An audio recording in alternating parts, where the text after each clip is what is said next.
Who is that fella? It's the perfect time to be transformed. I'm Mike Morrison with 2 minutes of insight and inspiration. Welcome to 2 Minute Transformation.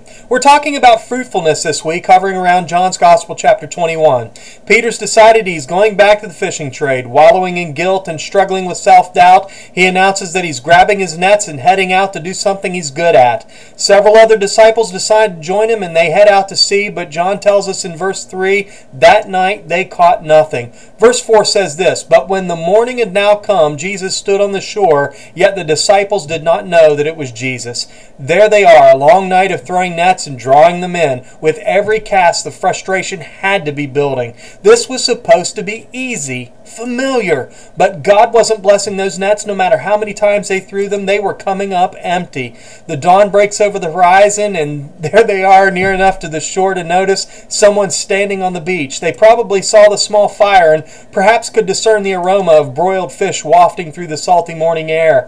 They had no idea, however, it was Jesus. I read this passage to a group of teens many years ago, and one of them blurted out, "What, were they blind or something?" I replied, yes, in a manner of speaking, they were. Here's the thing.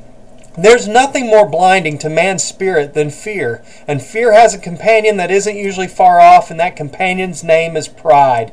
What was motivating the disciples, and Peter in particular, was the fear of not measuring up to that stature of that rock that Jesus had called out in him. Pride drove him to need to prove his self-worth by running off and doing something he felt confident he could be successful at. And when the nets came back empty, they were so steeped in their lack of success that they couldn't even recognize the Lord, who had prepared a table for them by the warmth of a glowing fire on the beach. If you find yourself overcome by your lack of success, take a look around, open your ears and listen. I promise you, friends, He's not far off, waiting with exactly what you need to be transformed.